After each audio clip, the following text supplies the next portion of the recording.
Well, hello and welcome to another Out of Spec Reviews video. You joined me in front of my house with, again, the Toyota bZ4X. We're testing it this week. Excuse me, I got quite a few hiccups throughout this video. I'm going to try and make it super short. Some of you guys know I just had some wisdom teeth surgery situation. I guess as the medicine wears out, the hiccups increase. I don't know, but it's wild. So anyway, quick video about a problem truly with bZ4X and Solterra that we've come across during our time of testing. Yesterday, actually, on the way to the dentist's office, I thought it would be fun to take the bZ4X and do a review as I was coming off of anesthesia. I thought it would be interesting to see what my true unfiltered thoughts are about this car, which I always give it to you, and maybe who knows what I would have thought. I really don't know. But I actually do really like the bZ4X. Let me get that clear. I think it looks good. It drives great. It does all the stuff. I think the pricing's a bit too high and the charging performance is the real sad part of the story. But everything else is truly okay. And there are actually some exceptional things about this vehicle, such as the all-wheel drive system for hardcore climbing up and down, dirt roads, getting you to the trail.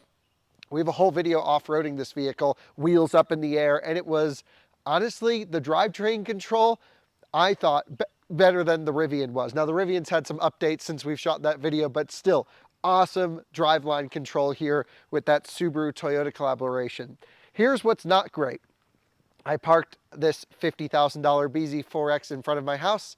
I come out to it the next morning as we're about to go to this appointment, and it died. So what I'm going to do in the next clip is show you what we found when we tried to get into the bZ4X. I was actually filming that for a different channel.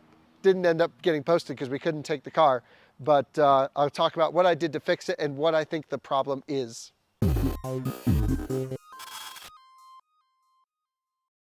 In front of my house, where I'm on my way to get some wisdom teeth pulled out, but I wanted to review the bZ4X while I was on anesthesia. I thought it'd be kind of fun to see. I've never been put under before, but I thought it'd be kind of fun to review this car. We have a test car while I'm under drugs, but we can't get into it. This is the key to the bZ4X, right? Yes. Okay.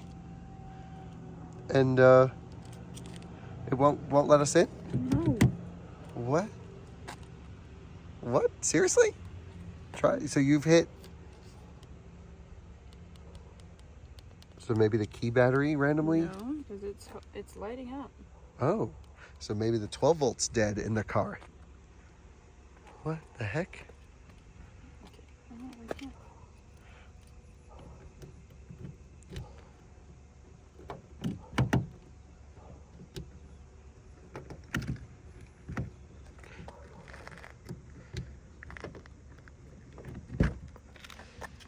Okay, so we used the manual key. We're now in. Does it start? I don't know. It's just completely dead. Okay, well, we gotta get going. I guess no bZ4X review. It got scared. Okay, not good. I guess I can 12 volt jump it when we get back. What the heck? That's not good. I thought Toyota, like, they made this car not so impressive, but it was supposed to be at least reliable. What the heck? All right, or I guess we'll take the e-tron. Okay. So obviously you could tell we used the manual key to open up the car, found that the 12 volt was dead completely. So I thought, okay, I recovered yesterday, next morning today, ready to go. I need to film with this car, got to do range tests and efficiency testing. And thankfully, this is not a sponsored video at all, by the way. Occasionally companies just send us products and we're like, well, if it makes sense to put in a video, we'll put in a video. And well, here it kind of made sense to put in a video because this is what I actually used. It's the JF Egwo jump starter, 4,000 amps, lithium battery pack here. It doesn't actually say the capacity, but I've jumped 10 cars with it over the last couple months already, and it still has huge state of charge. I don't think I even full charged it when I had it. Let me turn it on. Yeah, it's at 68% state of charge. Really nice display here.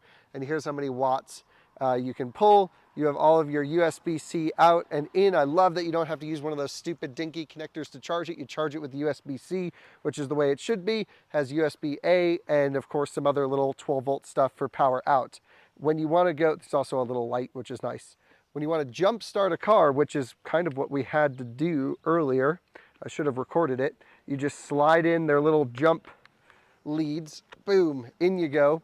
And then there's actually a little self-test that this needs to be connected to a true positive and true negative before it will actually allow power to flow. So no risk of them touching and sparking or anything like that. So really, really kind of a cool, neat idea. Now, I don't think you need to go for one this big.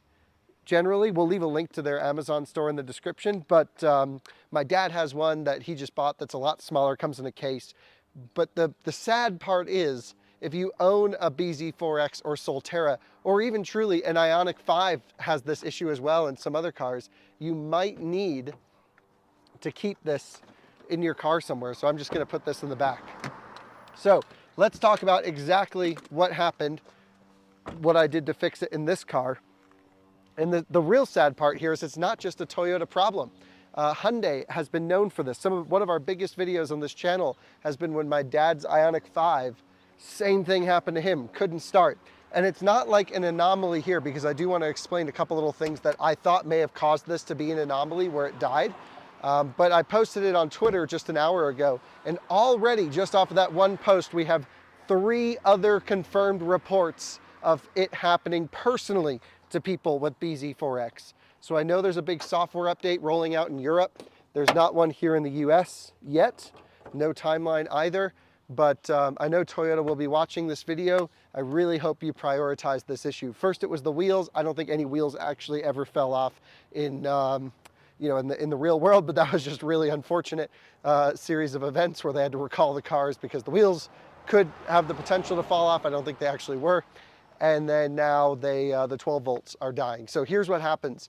You shut off your high voltage battery pack when you put the car in park and turn off the car. The high voltage battery pack, in theory, is fully disconnected. And, you know, Toyota's been building combustion cars and hybrid cars for a very long time, almost longer than anyone, at least in the hybrid space. And you would think they could build a 12 volt system that doesn't have to rely on a giant battery pack to stay afloat for more than a few hours. Again, the car was only parked for maybe 12 to 20 hours. I don't know exactly, but less than a day. I think I parked it in the evening. We came out to it in the morning. So probably 12 to 15 hours at most. That is kind of unacceptable to see that much drain from a 12 volt battery. And truly, you know, like I said, Toyota's been doing this for a long time. That barely happens. Now, what it should have done, let's say there was an issue, there was a parasitic loss, a major parasitic loss on the 12 volt system here. I do want to get into that in a second. The car should be smart enough to go, holy crap, 12 volts low. It's at, you know, 11 volts right now, whatever it is, 10 volts. Let's kick on, wake up the high voltage systems, smack those contactors together, and boost up, charge the 12 volt battery through the DC to DC from the high voltage battery pack. Now that's what a car should do until it gets to a certain state of charge level, or until it sits for a period of maybe 3 months, whatever it is, before it goes into a long-term storage mode. Because again, I think they were trying to be conservative, that if you park this thing and never come back to it, they want to at least keep the high voltage battery alive with some energy. There are some engineering trade-offs here. So what I had to do after parking it for less than 24 hours was come out, throw the jump box on the 12 volt, hit go, alarm starts blaring, click unlock on the key, started it up, and then we were good. And the one thing I wish I had checked, which I didn't, was actually to see what the true voltage of the battery pack was dead. Because of course, once the car woke up and the DC to DC was working, that was getting charged, and so it was at charging voltage. But I wanted to make sure that it was okay and it would get charged up. So I did the typical out of spec trick. And I do this all the time when I have to drain batteries, is you put the car on, I'll show you in here. You turn the car on, you put it in neutral. You buckle the seatbelt once you're in neutral before you step out of the car. And then you can walk away, and it will stop the car from shutting off after an hour or any of these things. It'll just stay there all night, all day, So I let it sit for about 3 or 4 hours just on the parking brake in neutral with the seatbelt fastened. Hopefully no one came by and stole the car, which they didn't. It's still here. Then the 12 volt's good, and it is good now. It kicks on and it's fine. So we've determined that there are things that can drain a 12 volt battery. It has to keep the app connected. It has to keep, certain subsystems ready to go. I, for example, had an OBD2 reader sitting in the OBD port, which is not a factory component. I know this uses such little power, and it's a device, the VPeak device, that I keep in our test cars all the time. This thing is always sitting in one of our test cars. I'm using it for data logging, using apps or whatever, and just making sure battery temperatures are good for charging sessions. And again, I don't believe this was the cause here, because another viewer also commented saying he leaves his in all the time, or for at least multiple days, and it hadn't drained the battery at all. So I don't believe this is the culprit, but in full transparency, I do want to tell you that I did have a very low drag OBD reader in the port. And even if I had a massive load on the 12 volt system, again, it should have woken up the high voltage systems and charged up the 12 volt. And then you would say, okay, well, what state of charge did you leave the car at? Well, the car was somewhere between 15 and 20% state of charge. Not that high, but also not low enough to kick on the battery saving protections. At about 8% state of charge or 9% state of charge, this car goes into low battery mode. And that's when some software reconfigures itself to save a little bit of energy. We were very far away from that. The battery was operating in its normal state at that state of charge. And it's a state of charge that you should be able to leave any electric car at really any time, especially for a few hours. 20% is not that bad. So what needs to happen here is a software update to fix this, because we know it's happening. Google it, it's on the forums. We know it's happening to these cars. Why Toyota had such a rough go of it with the electric bits on this vehicle, I don't know. If we're finding all of these problems, and I've only been driving it a week so far, how could the Toyota engineers not realize it needs to charge better? The thermals have to have higher limits. The DC limit in a particular day is not going to cut it. The 12 volt battery's dying. Like, how is this not sorted by the time it came to market from truly one of the best automakers out there? Toyota builds the most reliable, even all the way to really fun cars like Supra and LC500, some of my favorite cars on sale. And then this just feels very half-assed from the driver perspective. So they really need to get their you-know-what together. And sadly, Subaru's suffering the same because it's the same car. And even sadder than both of those are, this is not the first time we've heard of 12 volt issues plaguing an electric car. The Hyundai Kia situation comes to mind. They even put a little light on their dash in the Hyundais now that show when the 12 volt battery is being charged from the high voltage battery, which is a weird thing to show the consumer. You shouldn't have to think about this stuff, but welcome to electric cars being new and weird things happening. Anyway, in the effort of full transparency always, I wanted to at least make this quick video for you today. It's Memorial Day weekend. I was going to not post anything today because just been recovering, but I'm feeling great.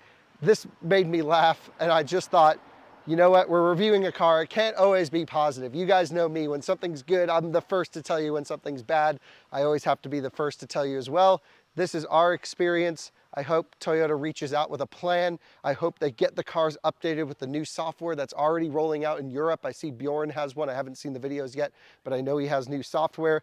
No word when we'll get it in the US. As soon as we do, trust me, I will be asking Toyota for a car back to show the improvements to you guys. So thanks so much for watching another Out of Spec Reviews video. See you in another one soon. Bye-bye.